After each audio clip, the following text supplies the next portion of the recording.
من يهده الله فلا مضل له ومن يضلل فلا هادي له واشهد ان لا اله الا الله وحده لا شريك له واشهد ان محمدا عبده ورسوله اما بعد يا ايها الناس اتقوا ربكم الذي خلقكم من نفس واحده وخلق منها زوجها وبث منهما رجالا كثيرا ونساء واتقوا الله الذي تساءلون به والارحام ان الله كان عليكم رقيبا يا أيها الذين آمنوا اتقوا الله حق تقاته ولا تموتن إلا وأنتم مسلمون أعوذ بالله من الشيطان الرجيم بسم الله الرحمن الرحيم إن أصدق الحديث كتاب الله وحديث محمد صلى الله عليه وسلم وشر الأمور محدثاتها كل محدثة بدعة كل بدعة ضلالة كل ضلالة في النار.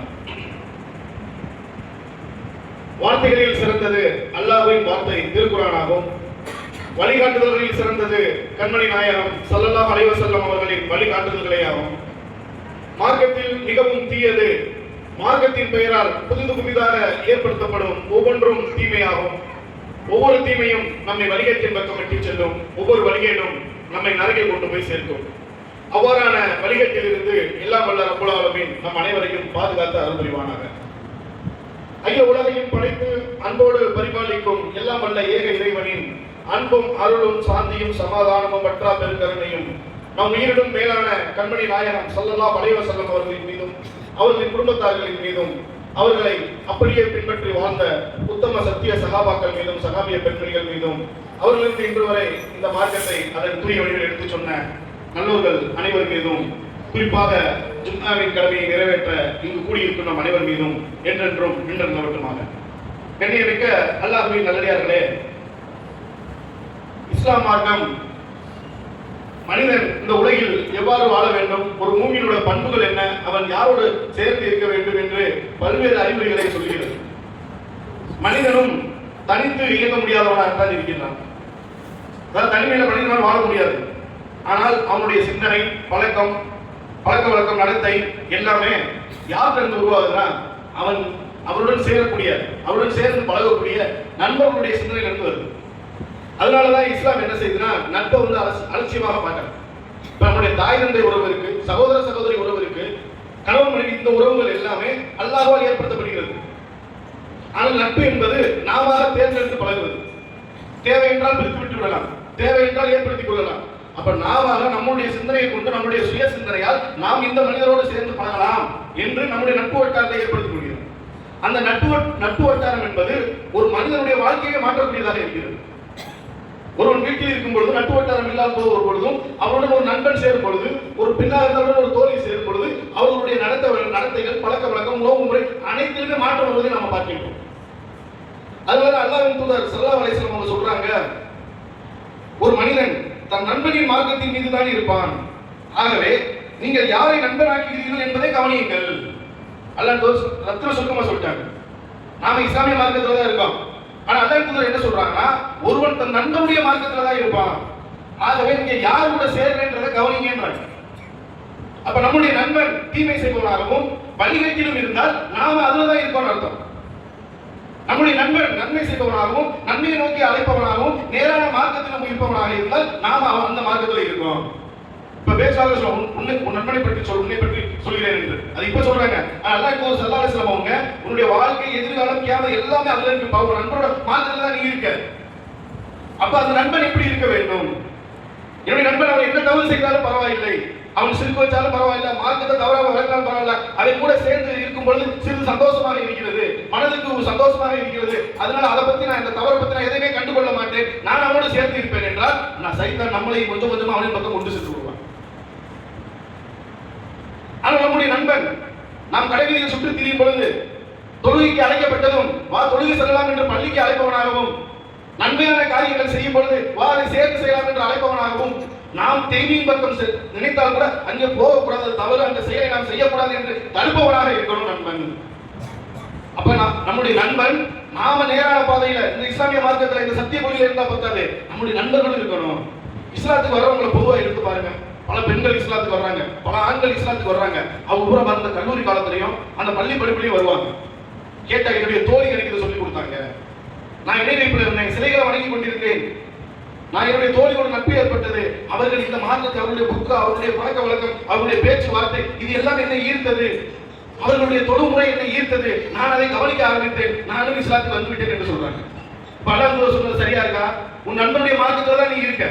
ஆனா இன்னும் ஒரு சில நண்பர்கள் இருக்காங்க, நன்றாக இருப்பவர் கூட அழித்து நாசமாக்கக்கூடியதை பார்க்கிறோமா இல்லையா? அதே பெண்கள் இன்று சர்வ சாதாரணமாக பள்ளிக்கூட முடியும் பொழுது விடுமுறை நாட்கள்ல மது அருந்தும் காட்சிகள் இன்றைக்கு சமூக வலைதளங்கள்ல வருதா இல்லையா? அப்ப அந்த பெண்களுக்கு அதை சொல்லி தர்றது யார்? சில பெண்கள் இருக்காங்க, என்னுடைய தோழியை பார்த்து இஸ்லாத்துக்கு வந்தேன்றாங்க. என் நண்பர் எனக்கு திருமலை குரானை பற்றி சொன்னான், என் நண்பர் என்னை பள்ளிவாசலுக்கு அழைத்து சென்றான், என் நண்பன் இறைய கோட்பாடு பற்றி என்னுடன் தக்கித்தான், கடவுள் எது சரியான கொள்கை என்று என்னுடன் வாத பிரதிவாதங்கள் செய்தான், இறுதியில் நான் இஸ்லாத்தை ஏற்றுக்கொண்டேன் என்று சொல்றான். அப்ப நட்பு வட்டம் என்பது அப்படி இருக்கும். அதனால அல்லாஹ் ஸல்லல்லாஹு அலைஹி வஸல்லம் சொல்றாங்க, ரெண்டு ஓமையை சொல்லி காட்டுறாங்க. நல்ல நண்பனுக்கும் கெட்ட நண்பனுக்கும் உதாரணமாக கஸ்தூரி, மனங்களிலேயே அரசன் சொல்லுவாங்க. அந்த கஸ்தூரியை விற்பவன், ஒரு சென்று விற்கிறாங்கல்ல, அவனும் கொள்ளையில இரும்பு கொள்ளையில நெருப்பு ஊதுறான்ல, அவனும் இந்த ரெண்டு பேரும் தான் நல்ல நட்புக்கு கெட்ட நட்புக்கு உதாரணம். நீங்கள் கஸ்தூரி விற்பவனோடு நட்பு கொண்டால் அவரிடம் விலை கொடுத்து அந்த மனத்தை வாங்கலாம், அல்லது அவர் உங்களுக்கு இலவசமாக அந்த மனத்தை கொடுக்கலாம், அல்லது அவருடன் இருக்கும் பொழுது அந்த மனத்தை, நல்ல மனத்தை நுகர்ந்து கொண்டாவது இருக்கலாம். ஆனால் இந்த நெருப்பை ஊதக்கூடிய, இரும்பு ஊதக்கூடிய அந்த பட்டறையில் போய் சேர்ந்தால் நம்முடைய ஆடைகளில் தீப்பொறி பட்டுவிடும், நம்முடைய ஆடைகள் வீணாகிவிடும், கெட்ட துர்நாற்றம் வரும், அவளை எந்த நன்மையும் நமக்கு கிடைக்காது. அதுபோல்தான் உங்களுடைய நண்பனிடமிருந்து நீங்கள் நல்ல விஷயங்களை கற்றுக்கொள்ளலாம், அல்லது தீமையின் பக்கம் செல்லாமலாவது இருக்கலாம். அந்த தீமையான சிந்தனைகள், தவறான செயல்களின் பக்கம் சென்று விடாமல் நல்ல நண்பன் தடுப்பான். ஆனால் ஒரு கெட்ட நண்போடு சேர்ந்தால் உங்களுடைய நல்ல விஷயங்கள் கூட கொஞ்சம் கொஞ்சமாக மறந்து முழுவதும் பாவத்தில் போய் சேர்ந்துவிடும். அதனால அல்லாஹ் ஸல்லல்லாஹு அலைஹி வஸல்லம் அவங்க இந்த ரெண்டு உதாரணங்களை நமக்கு சொல்லி காட்டுறாங்க. அல்லாஹ் திருமறை குர்ஆன்ல நல்ல நண்பர்களுக்கு உதாரணம் சொல்லி காட்டுறாங்க. அவங்க எப்படிப்பட்டவங்க? இறை நம்பிக்கை கொண்ட ஆண்களும் பெண்களும் அவர்களில் ஒருவருக்கொருவர் உற்ற நண்பர்கள். நீங்க இறை நம்பிக்கை கொண்டிருக்கீங்கன்னா நீங்க ஒருவருக்கொருவர் உற்ற நண்பர்கள். அவர்கள் நன்மையை ஏவி தீமையை தடுக்கின்றனர். யார் உற்ற நண்பர்களா இருப்பாங்க? நம்பிக்கை கொண்ட, நல்ல ஈமான் கொண்ட, இந்த இஸ்லாத்தை பின்பற்றக்கூடிய நல்ல நண்பர்கள் எப்படி இருப்பாங்க? அவங்க நன்மையை ஏவுவார்கள், தீமையை தடுப்பார்கள், தொழுகையை நிலைநாட்டுவார்கள், ஜக்காத் கொடுக்கின்றார்கள், அல்லாஹ்வுக்கும் அவனுடைய தூதருக்கும் கட்டுப்படுகின்றனர். இவர்களுக்கு தான் அல்லாஹ் அருள் புரிகிறான். அப்ப அல்லாஹ்வுடைய அருள் வேண்டும் என்றால் நம்முடைய நண்பன் இருக்கணும். அந்த நண்பனும் நாமும் சேர்ந்து என்ன செய்யணும்? நன்மையை ஏவி தீமையை தடுக்கணும், தொழுகையை நிலைநாட்டணும், ஜக்காத்தை கொடுக்கணும். இது போன்ற செயல்களை செய்தால் நமக்கு அல்லாஹ் அருள் புரிகின்றான். ஆனா இன்றைய காலகட்டத்தில் நட்பு வட்டாரங்கள் எப்படி இருக்கு? யாருமே போய் உங்களுடைய மகன் எங்கன்னு கேட்டா அந்த அல்பரேஷன் சுத்திக்கிட்டு இருக்கான். எங்க போனேனே தெரியல, நைட்டு அயல்பாட்டுக்கு வர்றேன், அயல்பாட்டுக்கு போறேன், எப்ப பார்த்தாலும் போனை பார்த்துக்கிட்டே தான் இருக்கான் என்று சொல்லக்கூடிய நிலைமையில தான் இன்றைய நட்பு வட்டாரங்கள் இருக்கிறது. நம்ம சகாபாக்கள் அதுக்கு அர்த்தம் என்ன? அதுவே நண்பர்கள் தான். இந்த சமுதாயங்களிலேயே தலை சிறந்த சமுதாயமாக அல்லாஹ் சொல்றானா இல்லையா? அவர்கள் கிட்ட கூட நீங்க போக முடியாது. அவர்கள் தான் முன்மாதிரி சமுதாயம். யாரு? அல்லாஹ் ஸல்லல்லாஹு அலைஹி வஸல்லம் தூதருடைய தோழர். நபி நாயகம் ஸல்லல்லாஹு அலைஹி வஸல்லம் யாரெல்லாம் நண்பர்களாக இருந்தார்களோ அந்த சமுதாயத்தில் சிறந்த சமுதாயம். அப்ப இன்று முஸ்லிம்கள் நாம் அல்லாஹ்வின் தூதரை பின்பற்றுகின்றோம், நாமும் தோழர்களை வளர்த்துக் கொள்கின்றோம். நாமே அந்த சிறந்த சமுதாயமாக இருக்க முடியறதில்ல. இந்த உலகத்தின் பக்கமும் இரண்டு நண்பர்கள் சேர்ந்தால் ஒன்று வீணானவற்றை, விளையாட்டானவற்றை பேசுகிறார்கள், ஆபாசத்தக்கதை, அறிவுறுத்தக்கதை நோக்கி போகிறார்கள். சினிமா கூத்தாடிகள் பின்னாலும் அரசியல்வாதிகள் பின்னாடி சென்று சிறுக்கு செய்யக்கூடிய இந்த அரசியல்வாதி பின்னாடி போலாமா, இந்த நடிகர் பின்னாடி போலாமா என்று அதற்காக நட்பு செய்கிறார்கள், அல்லது விளையாட்டுக்கு செய்கிறார்கள். வீணானவற்றுக்காகவும் தன்னுடைய பொழுதுகளை இனிமையானதாக கணிப்பதற்காக நட்பு செய்கிறார்களே தவிர ஒரு நல்ல நோக்கத்துக்காக நாம் இவரோடு சேர்ந்தால் நமக்கு நல்ல எண்ணங்கள் வரும், நாமும் நம்மை திருத்திக் கொள்ளலாம், அவனையும் திருத்தலாம் என்ற எண்ணத்தில் நம்முடைய நட்பு இருக்கிறதா? அந்த நட்புடைய நோக்கம் அதுவாக இருக்கிறதா? அல்லது வீட்டுல பெரிய தொல்லை, அத்தா எப்ப பார்த்தாலும் அதை செய்ய, இதை செய்ய, அதை செய்யாத, இதை செய்யாதே இருக்காங்க, அம்மா எப்ப பார்த்தாலும் வஞ்சிக்கிட்டே இருக்காங்க, அதை அப்படி இப்படி இரு, அப்படி இரு, காலையில வெள்ளனை எந்திரின்றாங்க, நண்பன் கூட இருக்கும் சந்தோஷமா இருக்கு, எந்த கட்டுப்பாடும் இல்லை என்றுதான் மனிதன் எண்ணுகின்றார். ஆனா இந்த நண்பன் நம்மளை பார்த்து சும்மா அச்சியோ வந்துட்டா அப்படின்னு சொல்லுவாங்க, கருத்து கந்தசாமி ஏதோ பல பேர்களை சொல்லுவாங்க. எப்ப பார்த்தாலும் அதை செய்யாத, இதை செய்யாத, அப்படி செய்யணும், இப்படி செய்யணும் என்று சொல்கின்ற நண்பன் இருந்தால் அவன் தான் சரியான நண்பன். நாம் செய்யக்கூடிய தவறுகளை நமக்கு சொல்லி சொல்லி காட்டினான் என்றால் அவன் தான் சரியான நண்பன். நாம என்ன செஞ்சாலும், என்ன தவறு செய்தாலும் அதை பற்றி கண்டுகொள்ளாமல் இருந்தால் அவன் சரியான நண்பன் அல்ல. நண்பன் என்றால் ஒரு சமுதாயத்தில் நல்ல விஷயங்கள் நடக்குது, நம்மளும் போய் சேர்ந்து செய்வோம். ஒரு பள்ளியாசல் கட்டுறாங்க, அதுக்கு நம்ம வசூல் பண்ணி கொடுப்போம். இந்த மாதிரி பணிகள் நடக்குது, அதுல போய் நம்ம கலந்து செய்வோம். இந்த மக்களுக்கு அவர்களுக்கான எளிமையான விஷயங்களை, அவர்களுக்கு தேவையான விஷயங்களை செய்வதற்கான ஏற்பாடுகளை செய்வோம் என்று இந்த சமுதாயத்தை பற்றி சிந்திக்கக்கூடியவனாக அல்லாஹ் ஸல்லல்லாஹு அலைஹி வஸல்லம் அவர்கள் வழிபட்டு நடக்கக்கூடியவனாக, நன்மை ஏவக்கூடியவர்களாக இருக்கணும். அவங்க தான் மூமின்கள், ஒருவருக்கு உற்ற நண்பராக இருக்கணும், தொழுகை நிலைநாட்டணும், ஜக்காத் கொடுக்கணும். அப்ப அவங்களுக்கு தான் அல்லாஹ்வுடைய அருள் இருக்கு. அப்ப நம்முடைய நட்புக்கு அல்லாஹ்வுடைய அருளும் இருக்கு. இந்த உலகத்துல நாம என்ன செஞ்சாலும் நன்மை கண்டுக்கிற மாட்டேங்கிறான், நம்ம கூட சேர்ந்து ஊக்குவிக்கிறான். நம்ம தவறான பாதையில் சென்றாலும் அதை ஊக்குவிக்க கொடுக்கிறாங்க. அல்லது நம்முடைய பெற்றோர்களிடம் யாருக்கும் தெரியாமல் அதை மறைக்கக்கூடிய நண்பனாக இருந்தால் அது இந்த உலகத்தில் நமக்கு சந்தோஷத்தை தரும். ஆனா கியாமத்து நாள்ல என்ன ஏற்படும்? அல்லாஹ் அதையும் சொல்லி கேட்கிறான். அல்லாஹ் கூறுகிறான், அந்நாளில் நண்பர்கள் ஒருவருக்கு ஒருவர் பகைவராகி விடுவார்கள் இறையச்சம் உள்ளவர்களை தவிர. யார் இறையச்சத்தோடு அல்லாஹ்வுக்காக நண்பர்களாக இருந்து அல்லாஹ்வுடைய மார்க்கத்துக்குள்ள அல்லாஹ் ஸல்லல்லாஹு அலைஹி வஸல்லம் சொன்னது போல உன் நண்பருடைய மார்க்கத்தில் தான் நீ இருக்கிறாய் என்பதற்கு இணங்க இருந்தால் அவர்கள் மறுமையிலும் நண்பர்களாக இருப்பார்கள். இந்த உலகத்திலே நண்பனை போல வருமா, என் தோழியை போல வருமா என்று இருந்தவர்கள் எல்லாம் மறுமையில் ஒருத்தர் பகைவராகி விடுவார்கள், சபித்துக் கொள்வார்கள். உன்னாலதான் நான் கேட்டேன், என்னாலதான் நீ கேட்டேன் என்று சபித்துக் கொள்ளக்கூடியவர்களாக அல்லாஹ்வை மாத்தி குறை சொல்லக்கூடியவர்களாக அந்த நண்பர்கள் ஆகிவிடுவார்கள். அல்லாஹ் கூறுகிறான், அநியாயக்காரன் தன் கைகளை கடித்துக் கொண்டு ஐயோ இந்த மனிதனை நண்பனாக்கி கொள்ளாமல் இருந்திருக்க வேண்டும் என்று சொல்வான். கால கட்டிச்சுட்டு உதறிக்கிட்டு இவன் கூட போய் சேர்ந்தோமே, நம்மளுடைய இந்த மறுமை வாழ்க்கை நாசமாகி விட்டது. அங்கு கூட வாழும்பொழுது நம்ம கூட சேர்ந்து நம்மளுடைய தீய செயல்களை கண்டு காணாமல் நம்மோட சேர்ந்து செஞ்சானே, இவன் கூட சேராம அவர் கூட சேர்ந்திருக்கலாமே.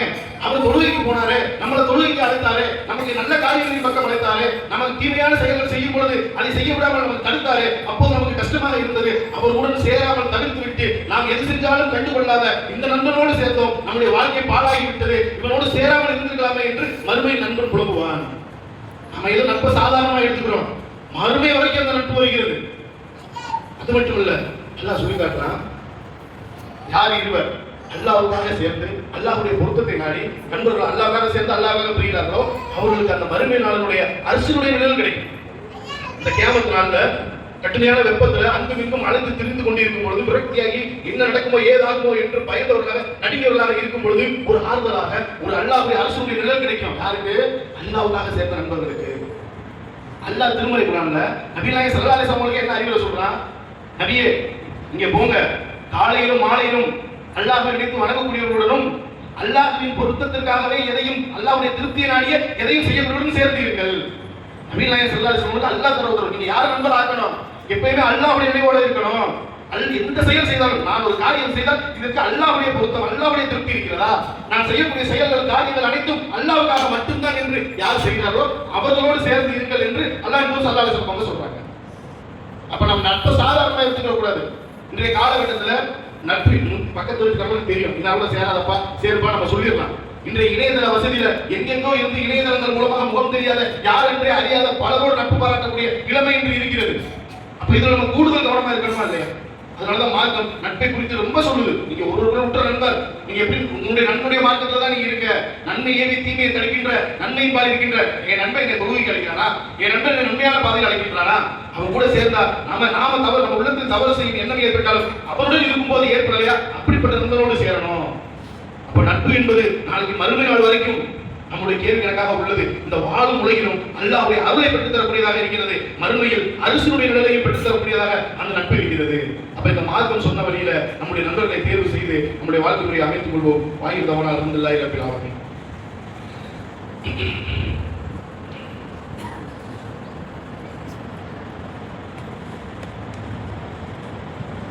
அல்ஹம்துலில்லாஹ். இணையமிக்க அல்லாஹ்வின் நல்லடியார்களே, நம்முடைய இறை நம்பிக்கை பல கிளைகளில் உள்ளது. அதுல அல்லாஹ் நமக்கு ஒரு நம்பிக்கையை ஈமானின் சோதனையாக ஆக்கிய ஒரு விஷயம் தான் மிஹ்ராஜ். அந்த பயணத்தை பற்றி சொல்லும் பொழுது மூமின்களுக்கு இது சோதனை. நபி நாயகம் ஸல்லல்லாஹு அலைஹி வஸல்லம் மக்காவோட ஆரம்ப கட்டத்துல சொற்பமான ஆட்கள் தான் இந்த இஸ்லாத்த மார்க்கத்தை ஏற்று அல்லாஹ்வின் தூதர் ஸல்லல்லாஹு அலைஹி வஸல்லம் கூட இருக்காங்க.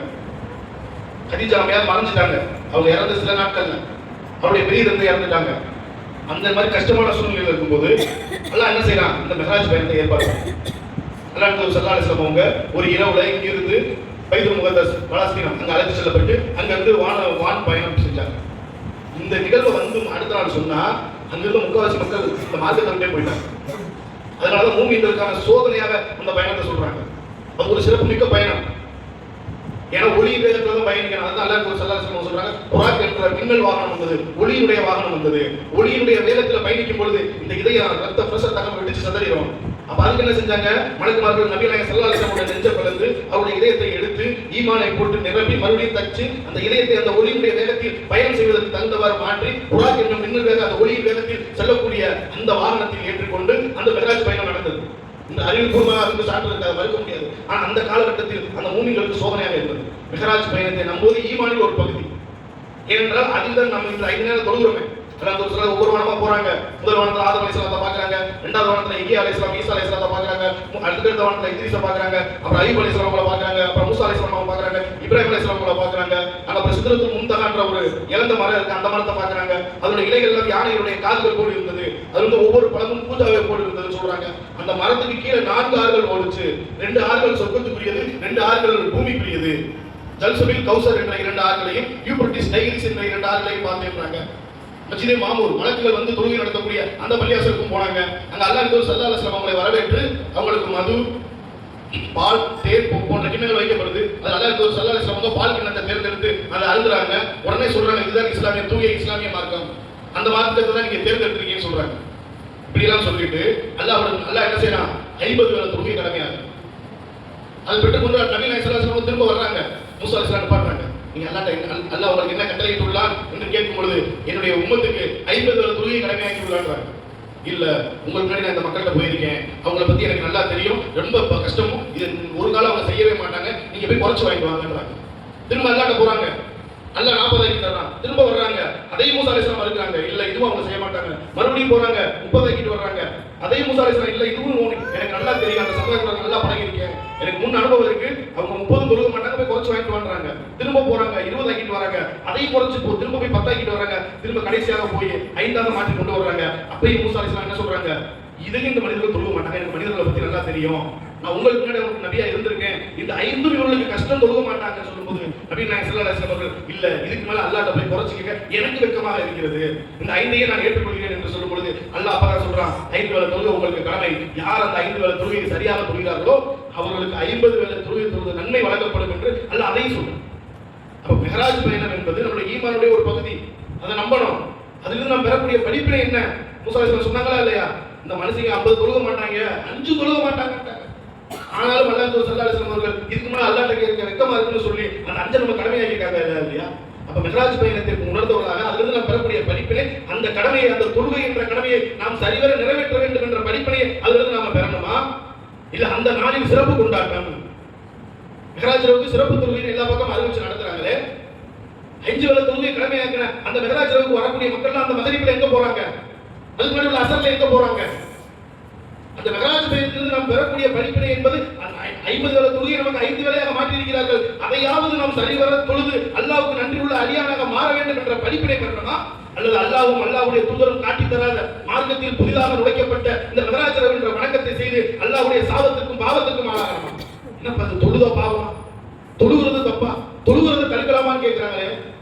இப்ப ஜும்மா 2 ரக்காயத்து, அதனால தொழுகலாமா, நன்மை தானே, தொழுக தானே. ஃபஜர் 2 ரக்காயத்து, அதனால தொழுகலாமா, நன்மை தானே, அதை போய் ஏன் குறைக்கிறீங்க, நாளா தொழுன்னு சொல்ல முடியுமா? வணக்க வழிபாடுகள் என்பது அல்லாஹ்வுடைய சட்டம், அதில் கை வைக்க யாருக்கும் உரிமை இல்லை. ஜும்மாவுடைய முதல்ல சொன்னால புதிதாக ஏற்படுத்தப்பட்ட ஒவ்வொன்றும் வழிகேடு, ஒவ்வொரு வழிகேடும் நம்ம நரகில் கொண்டு போய் சேர்க்கும். அப்ப இன்று மிஹராஜ் இரவு என்ற பெயரில் இந்த மக்கள் செய்யக்கூடியது நரகத்தில் கொண்டு போய் சேர்க்கும் செயல், அதை நன்மை என்று நினைச்சு செய்யலாம். இதனால் நன்மை கிடைக்கும் என்று நினைத்து இந்த மக்கள் செய்கிறாங்க. ஆனால் மாறாக இது அல்லாஹ்வுடைய சாபத்துக்குரியது, அல்லாஹ்வுடைய கோபத்துக்கு உள்ளது. இந்த மார்க்கத்தை நான் முழுமைப்படுத்தி விட்டேன் அல்லாஹ் சொல்றான். அல்லாஹ் ஸல்லல்லாஹு அலைஹி வஸல்லம் ஹஜ்ஜத்துல் வதாவுல எனக்கு அறிவித்த அனைத்து நான் உங்களுக்கு சொல்லிவிட்டேனா என்று அந்த மக்களை பார்த்து கேட்கிறாங்க. சொல்லிவிட்டீங்க யா ரசூலுல்லாஹ்ன்றாங்க. 3 முறை கேட்டுட்டு இதுதான் மார்க்கம் பரிபூர்ணமாகி விட்டது, இதுல இருந்து ஒன்ன குறைக்க முடியாது, ஒன்ன கூட்ட முடியாதுன்னு சீல் பண்ணிட்டாங்க. இப்போ வந்து இல்ல, அல்லாஹ்வுக்கு தெரியல, அல்லாஹ்வுடைய தூதருக்கு தெரியல, மிஹராஜ் இரவுக்கு வணக்கம் என்று ஒரு புதிய வணக்கத்தை ஏற்படுத்தி, அன்றைய நாளில் ஒரு சிறப்பை ஏற்படுத்தி, அன்றைய நாளில் சிறப்பு தொழுகை ஏற்படுத்தி, அன்றைய நாளில் நோன்பு நோக்கக்கூடிய இந்த செயல் அல்லாஹ்வும் அல்லாஹ்வுடைய தூதர் கற்றுத் தந்ததா? அல்லாஹ்வும் அல்லாஹ்வுடைய தூதர் கற்றுத்தராத ஒரு வணக்க வழிபாடுகளை செய்தால் அது நிராகரிக்கப்பட்டுவிடும், அல்லாஹ்வுக்கு கோபத்தை ஏற்படுத்தும். அல்லாஹ்வுக்கு விருப்பமான அடியானாக மாறுவதை விட்டு அல்லாஹ்வுடைய கோபத்துக்குரிய அடியானாக நம்ம நரகத்தில் கொண்டு போய் சேர்க்கக்கூடிய அந்த செயல் தான் மிஹராஜ் இரவு. மிஹராஜ் இரவுன்னு சொல்றீங்க, அதை ஒட்டு உலகம் உள்ள உள்ள முஸ்லிம்கள் கொண்டாடணுமா இல்லையா? இந்த இந்தியா, பாகிஸ்தான் இந்த நாடுகளை தவிர சவுதி போன்ற நாடுகளில் போய் பார்க்க அப்படின்னா என்னன்னு தெரியாது. இல்ல மிஹராஜ் இரவு ரஜப் 27 தான் நடந்தது என்பதற்கான எந்த ஆதாரமும் கிடையாது. ஒரு செயலை செஞ்சா அதுக்கு ஒரு ஆதாரமாக இருக்கணும். எந்த ஆதாரமும் இல்லாமல் யாரோ ஒருவர் எவரோ சொன்னதை மார்க்கமாக எடுத்து செயல்பட்டால் இதுதான் நம்ம அல்லாஹ்வும் அல்லாஹ்வுடைய தூதரை பின்பற்றக்கூடிய செயலா? அந்த நாளை நாம் அந்த அந்த பயணத்தை எடுத்துக்கொண்டு அதிலிருந்து நாம் பெறக்கூடிய படிப்பினை நம்முடைய 5 வேளை தொழுகை சரிவர அமைத்து அதை சரியாக தொழுது அல்லாஹ் விருப்பமான நல்லடியாக நாம் மாற வேண்டும் என்ற படிப்பினை ஏற்பதா? இல்ல நாங்கள் அந்த நாளில் கறி எடுத்து சமைச்சு சாப்பிட்டு நைட்டு பூரா தொழுது நோன்பு வைக்க போறோம், அல்லாஹ் செய்யல, அல்லாஹ்வுடைய தூதர் காலத்துல யாரும் செய்யல, சஹாபாக்கள் செய்யல, தாபீன்கள் செய்யல, தபோ தாபீன்கள் செய்யல. இன்றும் உலகில் பல பகுதிகளில் பல முஸ்லிம்கள் செய்யாத ஒன்றை இங்கு மார்க்கமாக எடுத்து செயல்படுத்தால் அந்த மக்கள் நம்ம தடுக்கிறோமா இல்லையா? நன்மை ஏறி தீமையை தடுக்கிறவங்க தானே அல்லாஹ்வுடைய அருள் கிடைக்கக்கூடியவர்கள். ஒருத்தர் உற்ற நண்பர், நம்முடைய நண்பர்கள், நம்முடைய தோழிகள், நம்முடைய அண்டை வீட்டுக்காரர்கள், நம்முடைய உறவினர்கள் இன்று இந்த பாவமான அல்லாஹ்வுக்கும் அல்லாஹ்வுடைய தூதருக்கும் மாற்றமான வழிகேட்டான அந்த காரியத்தை நரகத்தில் கொண்டு போய் சேர்க்கக்கூடிய அந்த காரியத்தை நிறைவேற்ற போனால் அதை செய்ய விடாமல் தடுக்கிறோமா இல்லையா? நம்ம எத்தனை அதை செய்ய இருக்கிறோம்? நம்முடைய நண்பன் மார்க்கத்தில் தான் நம்ம இருக்கிறோம். இன்னைக்கு தொழுவு போய் எல்லாருமே நம்முடைய உறவினர்கள், நம்முடைய நண்பர்கள், நம்முடைய அண்டை வீட்டுக்காரர்கள். அப்ப அவங்களுக்கு சொல்ல வேண்டிய கடமையும் பொறுப்பும் நமக்கு இருக்கா இல்லையா? அவர்களும் நாளைக்கு மறுமையில் நம்மளோட சொர்க்கத்துக்கு வரணும். அல்லாஹ்வுடைய கோபத்துக்கும் சாபத்துக்கும் அவர்கள் ஆளாகிவிடக்கூடாது. அல்லாஹ்வுடைய தூதர் காட்டி தராத ஒரு வழியை மார்க்கமாக பின்பற்றுவது தவறு என்பதை ஓங்கி உரத்து சொல்ல வேண்டும். அவ்வாறு சொல்லக்கூடிய நன்மக்களாக அல்லாஹ் நம் அனைவரையும் ஆக்கியால் புரிவானாக. வாஹித் அல்ஹம்துலில்லாஹி ரப்பில் ஆலமீன்.